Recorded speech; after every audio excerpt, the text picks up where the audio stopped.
হিন্দু মুসলিম সকলকে আমি বলছি, এই খোলাপোতা নাকি এটা, এই খোলাপোতা বাজারে যত মুসলিম ভাইয়ের দোকান আছে, যত অমুসলিম সনাতন ধর্মের ভাইদের দোকান আছে, সকল দোকানদারকে লক্ষ্য করে বলছি, এই পৃথিবীতে যদি আপনি বাঁচতে চান, শান্তি আনতে চান, আপনার ব্যবসায় যদি ডেভেলপ করতে চান, তাহলে তিনটে জিনিসকে ঠিক রাখুন। বয়জাফলা বদন্তের সয়াকার, বয়জাফলায় ব্যবহার, যে দোকানদারের ব্যবহার খারাপ তার দোকানদারি বেশি দিন চলবে না। সুতরাং খরিদ্দারের সঙ্গে সুসম্পর্ক, ভালো আচরণটা রাখুন। বয় হলো বচন, কথাবার্তা। যদি আপনি দোকানদার কথাবার্তা যদি খারাপ করেন খরিদ্দারের সঙ্গে, আপনার দোকানদারি বেশি দিন চলবে না। আপনি যেন ভাববেন না মুদিখানার দোকান শুধু খোলাপোতা বাজারে আমার একার আছে, কাপড়ের দোকান শুধু আমার একার আছে, মিষ্টির দোকান শুধু আমার একার আছে। Competition market. আপনার দোকান থেকে নাই বা নিল, পাশের দোকান থেকে নিয়ে কিন্তু তিনি তার কাজটা মিটিয়ে নেবেন, আপনি তার কাছে চিরতরে খারাপ হবেন। এই জন্য বয় হলো বচন, কথাবার্তা ঠিক রাখুন। তো 1 নাম্বার বয়জাফলায় ব্যবহার, 2 নাম্বার বয় হলো বচন, 3 নাম্বার দন্তের সয়াকারে সাধুতা, বিশ্বাস। মহাজনের কাছ থেকে মাল আনছো, তার সঙ্গে যদি বিশ্বাসঘাতকতা করেছো, সে তোমায় মালই দেবে না, ব্যবসায়ী চলবে না। ব্যবহার, বচন, সাধুতা, তিনটে যার মধ্যে আছে, he is a really businessman, তিনি হলেন সত্যিকারের একজন ব্যবসায়ী। আর তিনটে গুণ যার মধ্যে নেই, তার ব্যবসা বেশি দিন চলবে না। আমার বলার উদ্দেশ্যটা কি, পৃথিবীতে একজন ব্যবসায়ী এসেছিলেন, যে ব্যবসায়ীর জন্ম হয়েছিল, যে ব্যবসায়ীর জন্ম হয়েছিল, আপনারা তো এত দোকানদারি ব্যবসা করছেন, আর পৃথিবীতে একজন ব্যবসায়ীর আগমন ঘটেছিল। ব্যবসায়ী এসেছিলেন 570 খ্রিস্টাব্দে 29 আগস্ট সোমবার। আর ওই ব্যবসায়ী পৃথিবী ছেড়েছিলেন 632 খ্রিস্টাব্দে জুন মাসের 8 তারিখ সোমবার। 62 বছর প্লাস কয়েকদিন ওই ব্যবসায়ীরা পৃথিবীতে ছিলেন। এমন ব্যবসা করে দেখিয়ে গেলেন, সারা পৃথিবীর মানুষ আজও তার কথা মনে রাখে, তার কথা নিয়ে মূল্যায়ন করে, তার কথা নিয়ে গবেষণা করে, তার কথা নিয়ে রিসার্চ করে।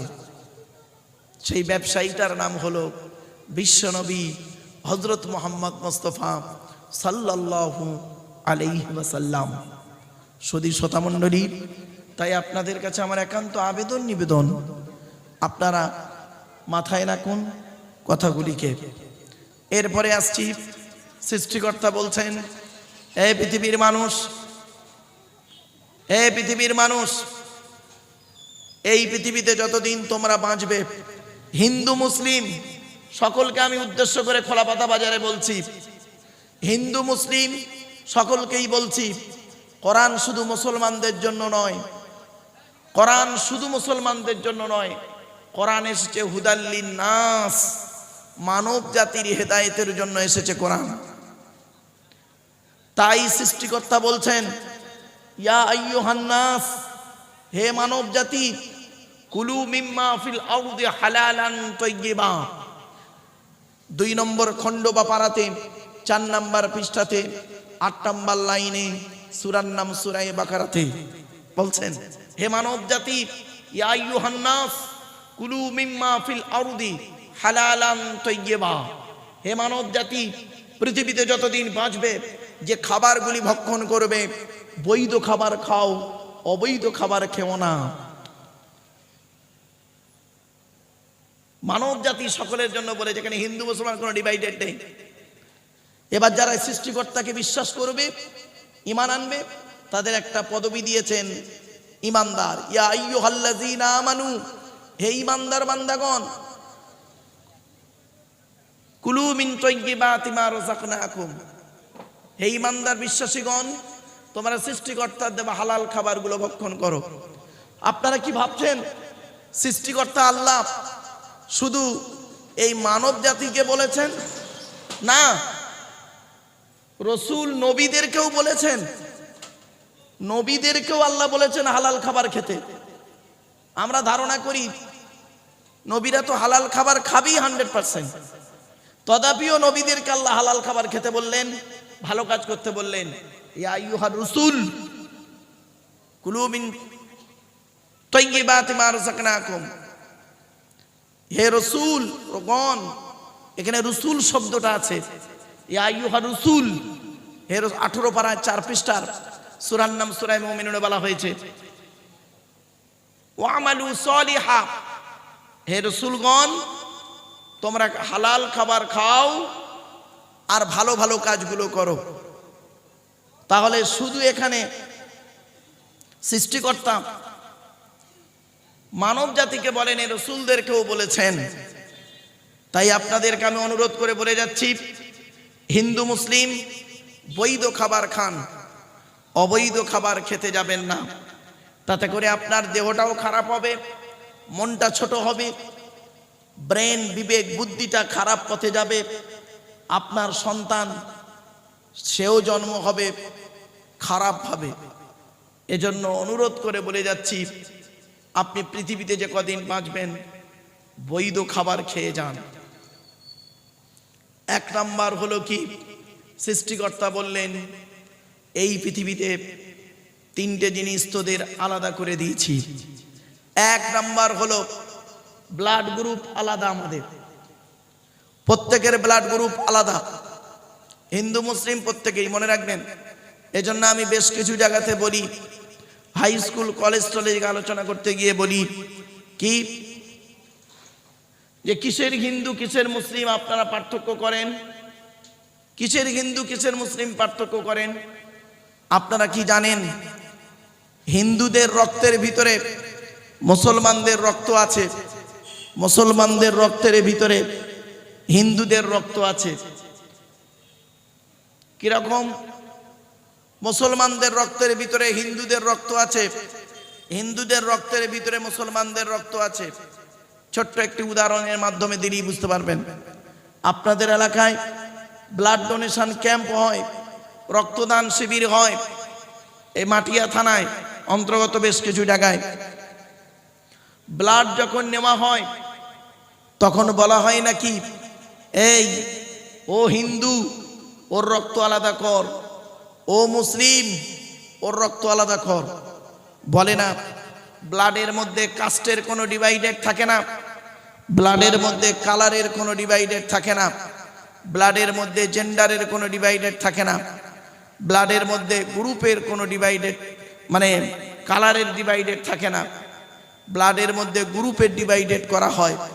ব্লাডের 4টে group, A B, A B আর ও, প্রত্যেকটার -+।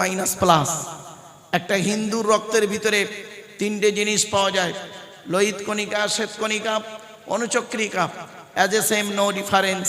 একটা মুসলমানের রক্তের ভিতরে ওই 3টিই পাওয়া যায়। এ হিন্দু, তুমি মন্দিরে গিয়ে যাকে ঈশ্বর বা ভগবান বলে ডাকো তাকে জীবনে মন্দিরে পাবে না।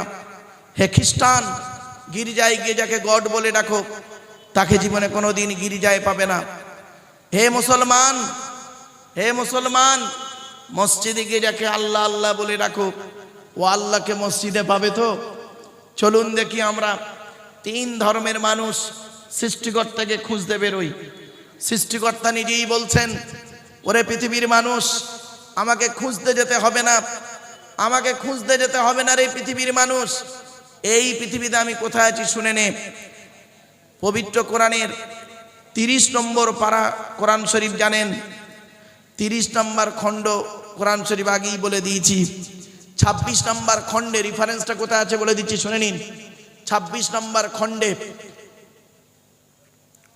18 নম্বর পৃষ্ঠাতে 1ম নম্বর লাইনে সেখানে বলা হয়েছে সূরা কফে, ওয়ালাকাদ খলাকনাল ইনসানা ওয়া না'লামু মা তুওয়াসবিসু বিহি নাফসুহু ওয়া নাহনু আকরাবু ইলাইহি মিন হাবলিল ওয়ারিদ।